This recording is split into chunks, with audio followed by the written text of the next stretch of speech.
Hi, and good evening. Welcome to Book Club Conversations, Series 7, guys. Within the series, as you should know by now, we are taking a deep dive as we discover the power of words while we reflect on the writings of Cindy Trim in her book, Commanding Your Morning. For reminders and notifications each time we go live, be sure to like and follow this page. Of course, I am Alina Lewis, author and success coach. And in this series, I am excited, as always, to welcome entrepreneurs and professionals to join live in studio. We're excited to have you, too, our book club partners, joining in the conversation using the comment section below. So be sure, clickety click, because we love hearing from you. Take a moment to like and share the video because when we say we take a deep dive, it's real. We do take a deep dive. We talk, the writings of the book. We talk about the practicality and what it means in our everyday lives. We do take that deep dive, and I'm sure that your friends, your colleagues, your family members, they too would benefit from listening in and reflecting as we share our experiences reading through this book. Book Club Conversations is made possible through the support of Launchpad Consultancy. So even at this time, we're going to take a moment to take a word from them.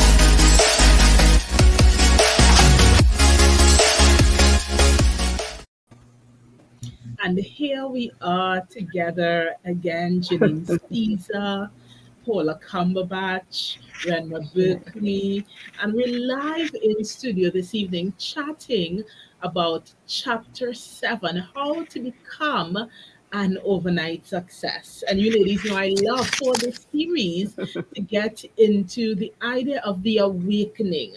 As you read on, what stood out to you? What did you feel was awakened in you? And that light bulb moment happened as you read chapter 7. Who's going to jump in and get I started? I would I Girl, want to I want to because you're jumping in. Yes. yeah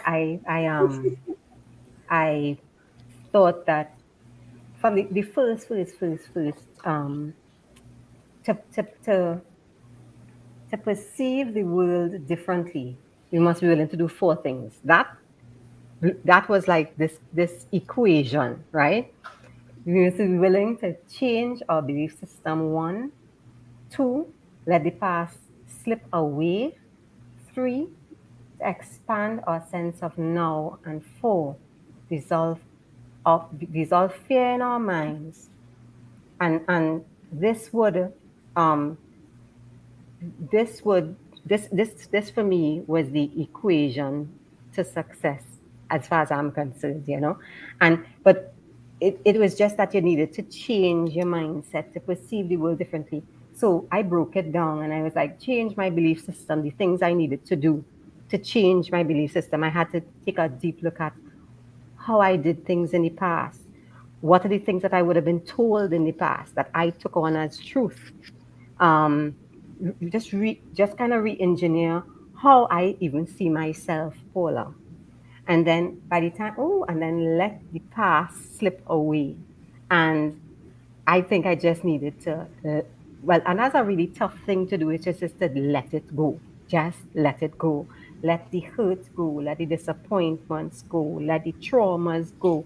Let you know, everything that we hold on to, and sometimes we don't even know we're holding on to it, to let it go. And then it moved on to expand it. And for me, once I was able to, and letting it go, let me say, is a struggle, but I continue to get better at it. I think once you keep reminding yourself, I think that's what I like about the book because it's so active. And so then we reached to expand in my sense of now. And I had a really tough year last year. So, what was really exciting about this was to look at now, look at all the possibilities that exist now, all the things that can happen. I mean, for me, it's an exciting time. A lot has happened, but it feels that I'm on this new page, and this book was so timely. And then dissolve fear in our minds. So, about a few weeks ago, a friend of mine said to me, "But fear so 2019, you know?" And I was like, no, I I would have been I would literally, if I look at myself, would have been paralyzed by fear. And I had to really, really, it's so good now. Last year was a year of not being afraid. Last year was a year of me being standing in my truth. And as I continue to stand in my truth and see all the things that are real, see God move some of the things and the people, and bring new people into my life and bring new opportunities. So for me this year, that first phrase was blow mind. I don't know about the other ladies, but for me, I colored up that book. And yeah, it was good stuff.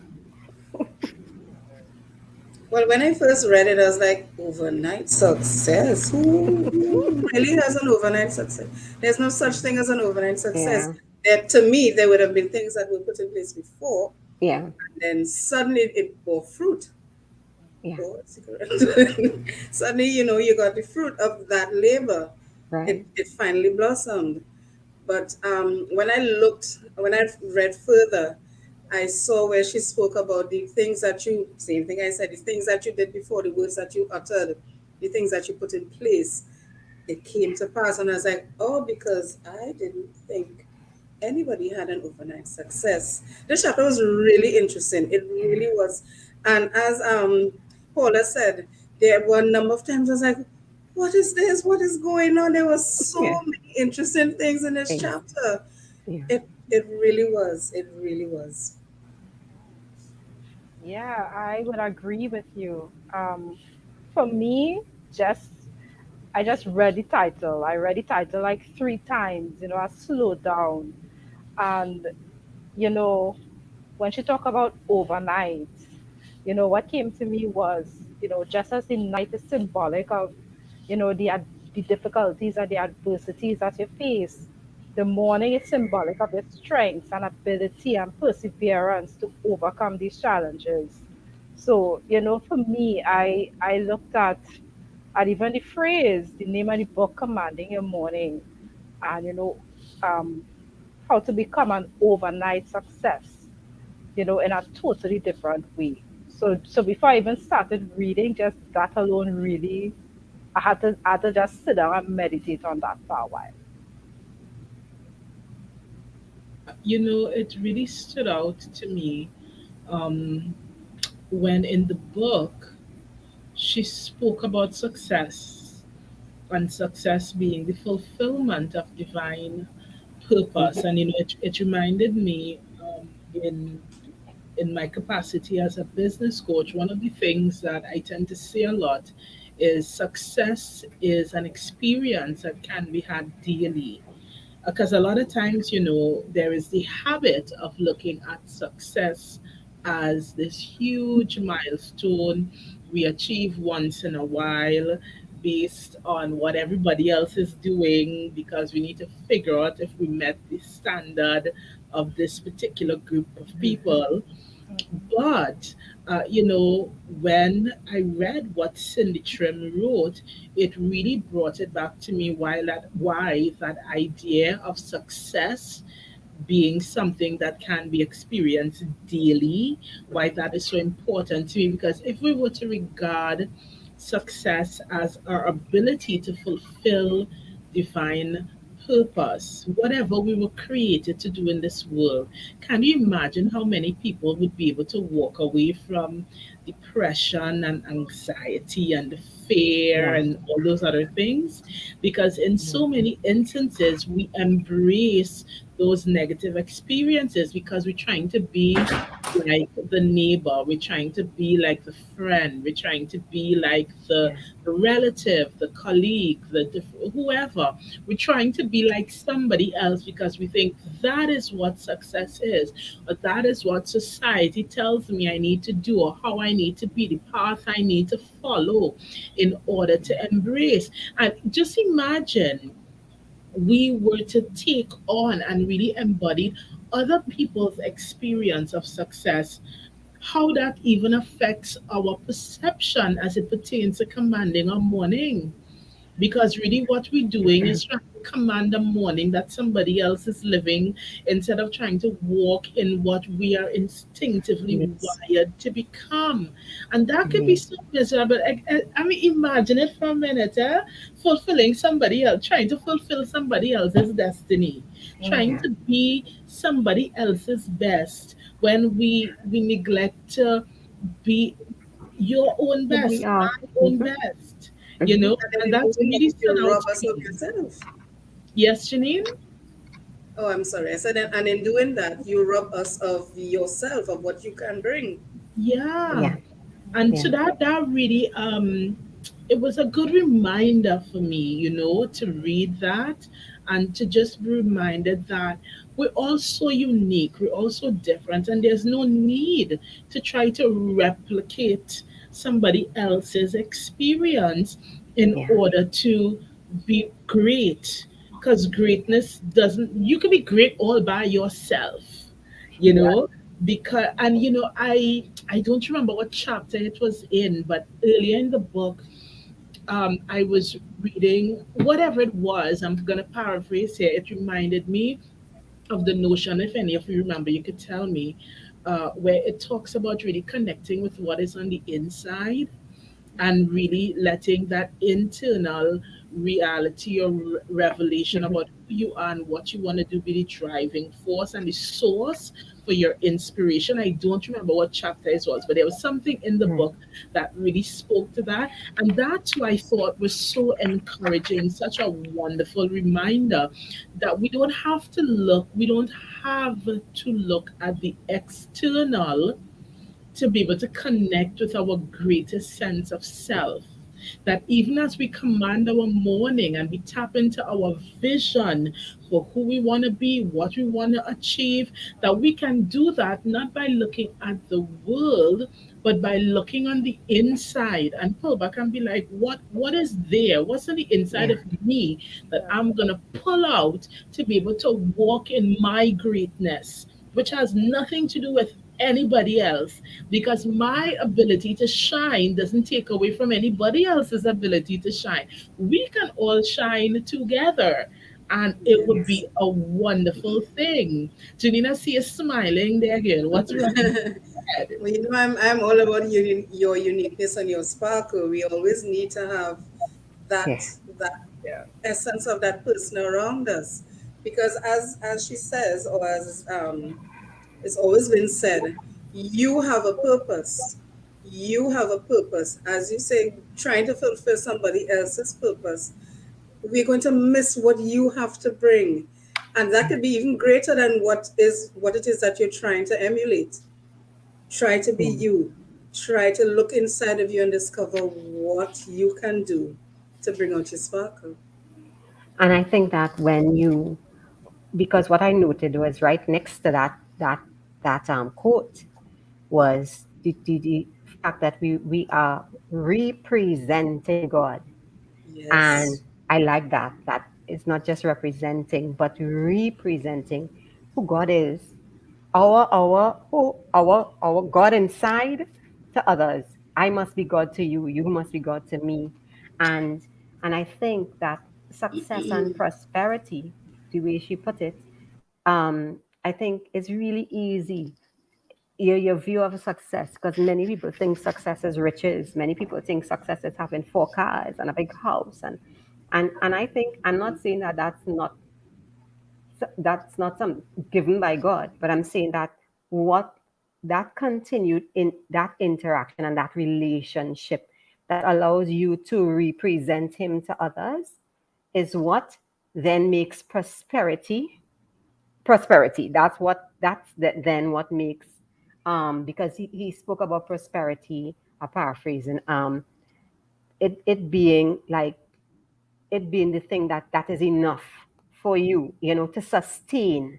So I think, um, that for me was, well, I by the time you spoke about it, is one of the things that I put as my power quote, because I felt that it was, so interesting in how she broke down success. But for me, more interesting was, it's about being relationship with God and understanding who He has created each and every person to be, so we could go out there and present Him in the best way, with the sparkle and all, and not in the way, we've been told to present Him, because He's a out of the box kind of beautiful, God. And Yes.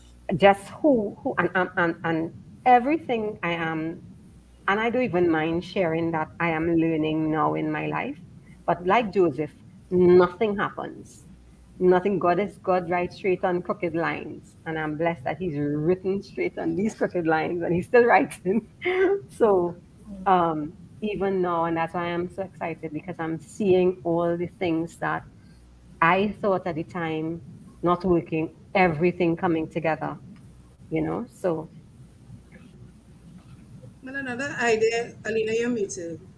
Sorry, thank you.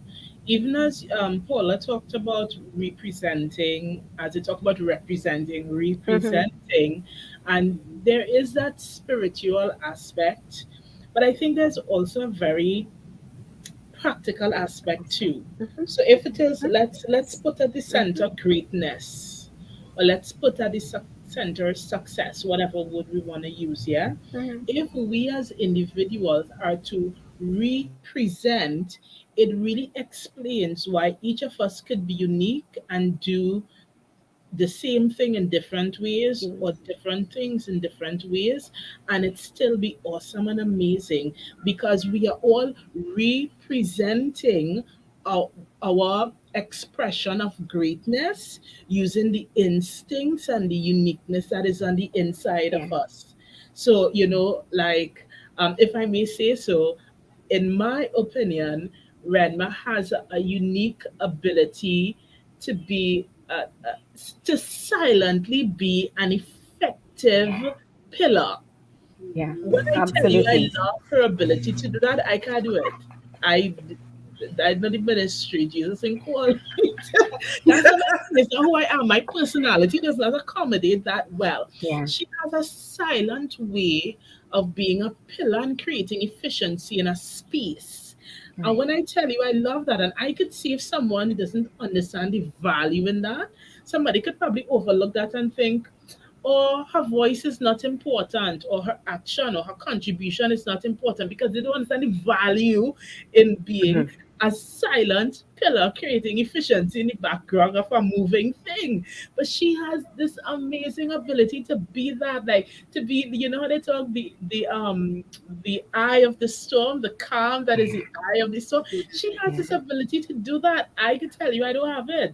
But then, and I'm not saying that's all she's good for, but I'm saying that's something I so Okay. appreciate, as Yeah. knowing her personally. I so appreciate. I don't have that. I might have a louder version of, and a more dramatic version of presenting efficiency in a very different way. And that's wonderful too. And Janine, sorry, has unique insight. Like, she sees the world through very different Yes. lenses. So if I want that uniqueness, I know Janine is the person to call, because she just instinctively has this completely different, and we all have our Yeah. thing, Yeah. and we all represent Yeah. greatness in very different ways, Yeah. in very different spheres, and that's okay. And it lets us know why we don't have to strive to replicate each other. And I'm not saying that there is not a place for standards and best practice and Yeah. evidence-based approaches to things. Yeah. I'm not saying that at all. But I'm talking, in our individual walk. And this is why I personally I love to talk about the expression of a thing. because we could be standards based, we could be evidence based, we could be theoretical, and all those other wonderful things. We could take the training and the skills development, and we could still come and have our own unique expression that would tell us this is why somebody would hire you and not me, or Jane and not Janet, because we bring that uniqueness, that expression, and of course, expression here not meaning a vocal, necessarily a Yeah. vocal expression, but a presence and a being. We bring expression and life to the thing that we are engaging. So it means that we get to represent greatness for the uniqueness of who we are. And even as I was Yeah. listening to Paula, that's Yeah. what came to my mind. But Paula, she jump started us with our Sorry, I'm sorry. right. But So you that's say something that, to right? share Let me just add that my girlfriend for years, I was very clumsy. I am. So there are days when I know myself now, don't put me to do that. Or don't wear white shirts because you know curry's gonna get on it, or callaloo, right? Don't wear it. Okay, And sister. Yeah. for years, she would be weak. She's always laughing and she says, "Thank you for being my joy bringer." And I didn't because before I would be like, "Oh, God, I can't," because I know something, and it's just so bad because it's also about the power of words and thoughts. It would be so bad. I know something going to happen bad, and there we go. But she is all she's saying for years, and she'd say it, and now it's something that I've come to appreciate about me. Um, and so I'm not as hard on myself as I used to be, but I also really like, there's certain things about me that I'm beginning to, that I really, really like. And so when she says, "Thank you for bringing me joy," and because that's really what I want to do. That's how I live. I'm big on kindness. I'm big on, love. So when she says, "Thanks for being my joy bringer," I was like, thanks. That's good for me to know. And it's me presenting and me representing God, But because Paul, in I his can see in the that's your different way. happy face. I Huh? see your every time you say it, you smile a little wider. Yeah.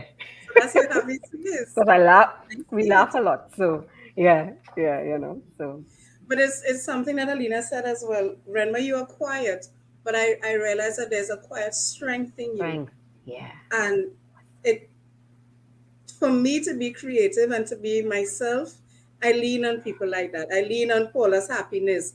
I lean on Alina's strength. Alina has a strength to make you say, to just sit up a little bit. I don't know if it's a teacher in you, but you yeah, just sit up a little bit like, okay, okay, okay. Fix yourself, straighten yourself. And for me to be me, I take a little bit from each of that. yeah, All of that helps me to be me. And I know that me being me will also encourage somebody else. They might be taken from that because I know I talk a lot. I talk a lot. Sometimes I know I need to hush sometimes. I know it's one of my weaknesses, but I also know um, that people take that from me. And if I can bring just a little bit of joy to your day just by being me smiling yeah, and yeah, just being myself, um, I'm going to do it, and I need you all to be there for me yeah. because And I sometimes we're think, like, what yeah, would Alina do? I know maybe I should hush and listen and build like how eh, grandma does. And sometimes I need to just, embrace the joy like Paula does. And, yeah, just to be me, just to present myself yeah, just a little bit yeah. better. So I appreciate all of you ladies for that. Thank you.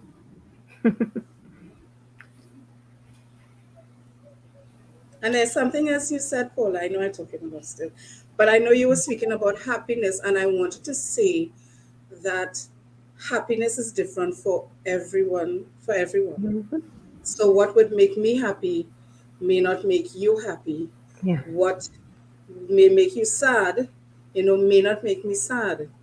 Happiness yeah, is different for everybody. yeah, And not because you're not seeing something big happening around me doesn't mean I'm not yeah, happy.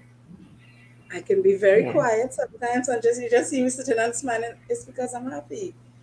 I don't need to have much. I have everything that I need to do what it is I need to do. I need to get up and do it, but I have everything right, within that I need to do. yeah, So sometimes just sit back and relax and you're like, I'm happy. I am Yeah. happy.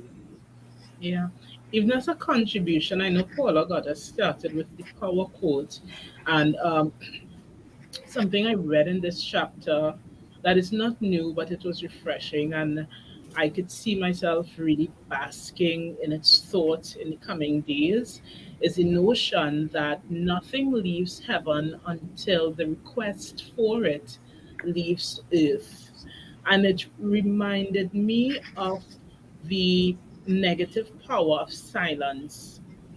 So even like listening to Janine, and Janine says, I talk a lot. And in my mind, I look at it and I think even if it were true, then I see it as a strength.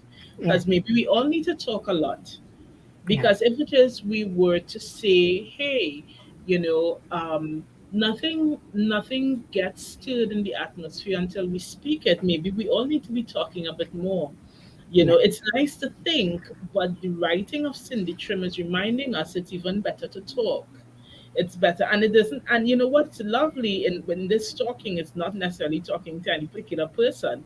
It's just talking. It's speaking into the atmosphere. So whether you're talking to someone or you're just talking to the atmosphere because it's you alone in the room, we need to talk. And you know that's really striking for me because I'm a sit and as much as I do talk, I'm a sit and ponder person. And Mm. what caused me to realize, to remember that today, because I was chatting with Renma today, and I was going on and on telling her a bunch of stuff, and I was like, I didn't tell you, really? I didn't tell you.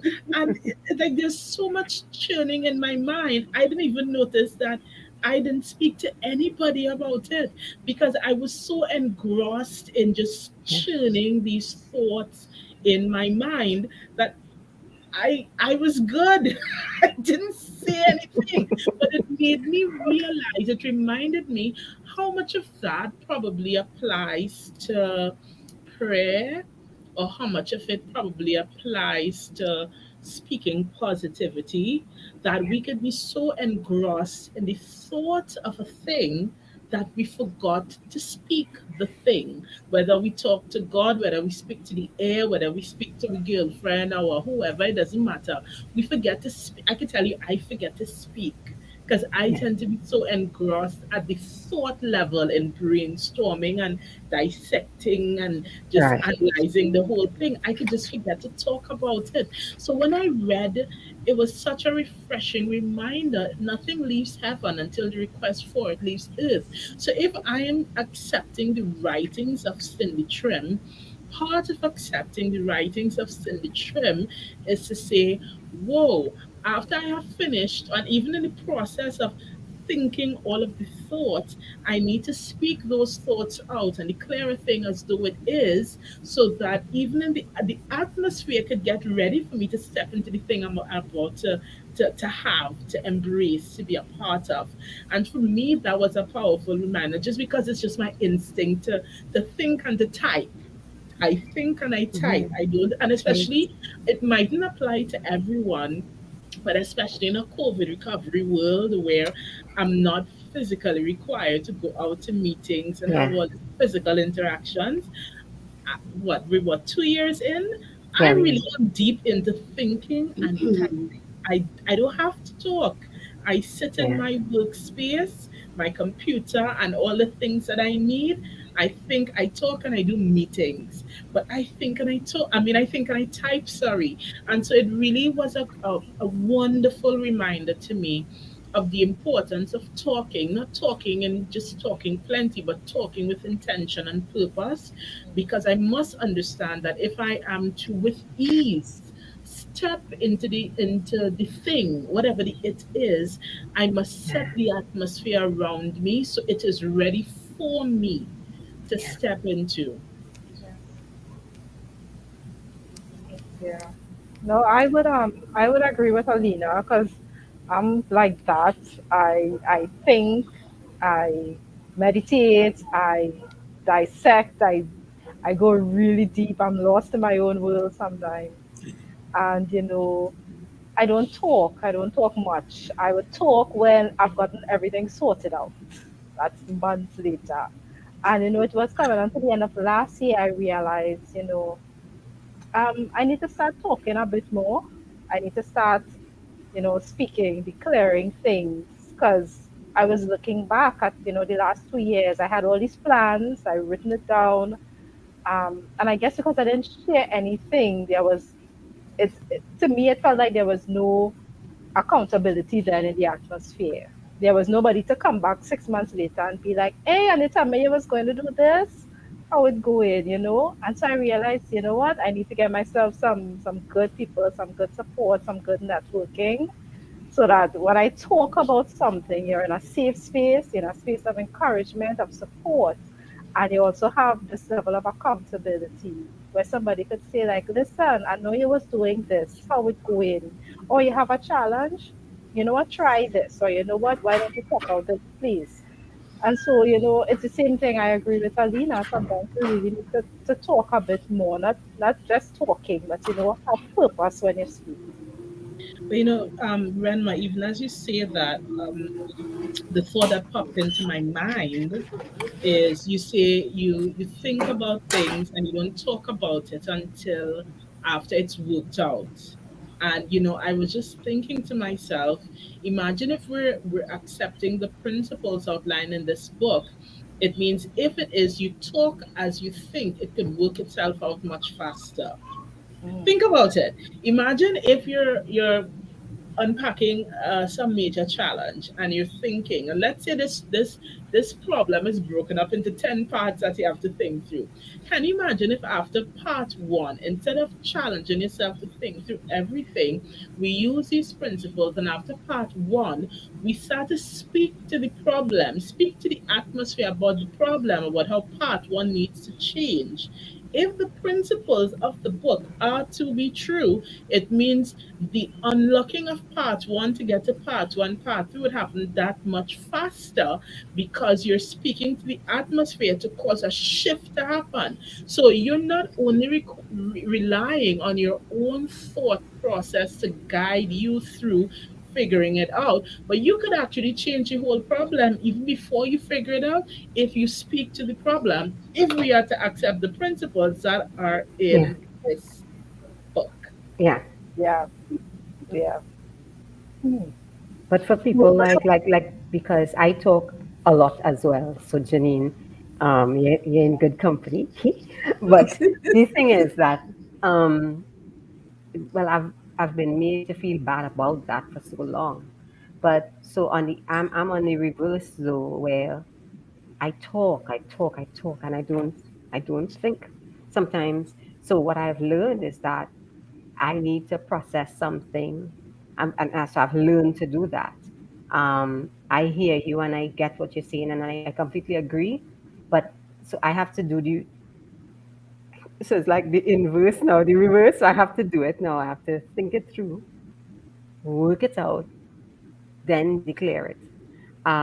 Because my immediate response is to say something, is to talk about something, is to say, you know what, you should go and give all kind of advice and all of those things, but not necessarily um, stop long enough to process because everything is going so quickly. So I hear you and I completely agree. And as you said, based on what the book is saying, um, things can happen so much faster. So now, thank God for the book, because what the book is doing is also helping the thoughts that I have to connect to the words that come out my mouth, and that is the good thing about the book. So it's not so even in learning to do it, even Yeah, talking it out, what I'm saying is going to be that positive thing, that speaking life into things. It's going to be different. yeah. I'll give you even like a real example. For me, there's a situation that I'm wrapping up dealing with, and um I do want to say it was scary. I think if I were to feel feelings about it, it probably would be scary because it's a large change. But I decided in my mind that I'm not going to bother to feel any feelings about this thing. I decided that if God is my father and he has my best interest at heart, it doesn't matter how it work out, it's going to benefit me. So I decided I'm not going to give any feelings to it. And Mm-hmm. so, I, for me, then talking is I didn't have any solutions. If I had to say something, it might have been negative because I haven't processed it. So then, what I do is I choose to say, you know what? I kept saying it doesn't matter how this thing work out, it's going to benefit me. And then that became the thing that I would say. It doesn't, so every time I think about it, I would say to myself, it doesn't matter how this thing work out, it's gonna benefit me. It doesn't matter how this thing work out. Um, I'm going to prosper. I'm going to thrive. The outcome, you know what it is? I came to the point where the outcome didn't matter. And I'll tell you the extent to which the outcome doesn't matter. I haven't reached the place of outcome in that particular situation yet. I'm still going through and discovering where the road is going to take me. And I really am unbothered. Now and then I might feel a little sad when I look at how different things work out, because sometimes we do have our expectations or our desires, and if it doesn't come to pass in a particular way, might feel a little how, but it really don't matter. I'm like, I don't know how this thing gonna work itself out, but what I do know is it doesn't matter how it works out, I'm gonna benefit. It doesn't matter how it works out, I'm gonna thrive, and the outcome doesn't even matter because either way, I'm gonna be my best me, and I good, and I. So I'm not invested. True, honest. I'm not invested in any particular, but I believe that I have wisdom, understanding, and capacity to navigate any direction circumstances carry me. Because I have a lot of unanswered things, and a lot of people have a lot of unanswered things that they're dealing with and they're navigating with pivoting, all the fancy terms that we use. I have a lot of unanswered, and I'm okay having unanswered because I want to enjoy life every day, and I understand that my contribution to the world is valuable, and it doesn't matter what the platform. I will continue to make myself available, and as I make myself available, provision will continue to come. So I good, but that is a choice. It's a thought, it is a confession, and it's not even a faith driven, a frightened. So I'm saying it, so I hope and I convince myself of it. But I know for legit, I took feelings out of the equation. My feelings don't have any function here. That's what tell me. My feelings don't have any function here because it's not going to work to produce any expected outcome for me. So unless my feelings can produce an expected outcome, we'll take that and put it on pause, and we'll just go with what we're about to confess. And I get up every day and operate in it. I live in it fearlessly. And why fearlessly? Not because I'm amazing, but because I decided my feelings don't have any contributions to make here in this particular one. So we're gonna go with the spoken word, we're gonna go with the belief, we're gonna go with the action. And that is why I think week before last when I was in my wisdom for transformation had a lot to do with action, because I really believe there's a place to speak, there's a place to believe, there's a place to think. But if you do all of that and you take no action, it boils to nothing. So we must take action as a representation of the thing. If we say we're speaking into the atmosphere, we can't sit down on our bum and say, okay, be it thou done. No, you gotta get up and go do it. No, but ladies, if that's your wind down on the convo, what's your wisdom for transformation? Ay, ay, ay. This was, for me, it's kind of what you were speaking about just now. And it's something that I'm going to try to take into next week with me. You can't afford to release capricious words out of your mouth because the spirit realm takes every word uttered from man as a command and a mandate. It does not discriminate between a jest, a joke, a desire, an order, or a decree.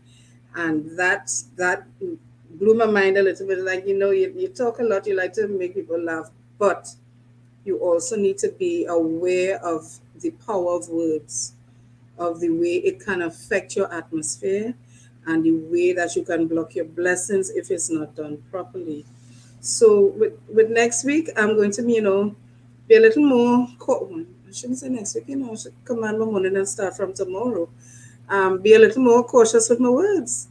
I talk a lot, but I need to make sure that what I'm saying is going to have a positive effect on everyone around me.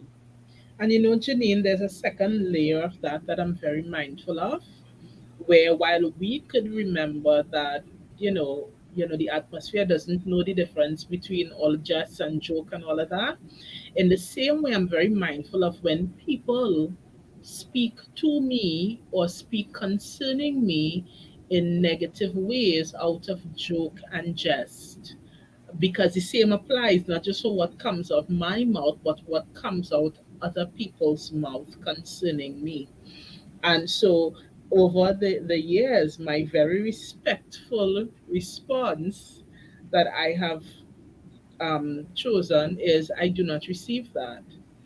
And then I take a moment and I speak what I receive or what I believe or whatever it is, I speak about it. So I'll give you an example. It's like if you're joking and somebody says, "Girl, you real crazy girl." I'll be like, "No, I do not receive that. I'm not crazy at all. I have a sound mind. Don't worry about it." And I might make it into a joke so that the person doesn't feel any negative way. But now you Mhm. just spoke something to the atmosphere. Don't attack my mind. We're not doing that.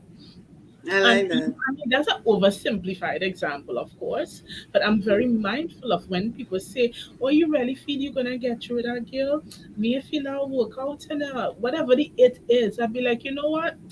That's not my perspective. I'm going into it operating as though one, two, three, four, five, whatever the it is. So I'm mindful of it on the backhand as well. I just wanted to stick that in for those who probably may not have considered it in that way as well. That's me. Paula, what's your wisdom for transformation? Oh, you're muted, Paula.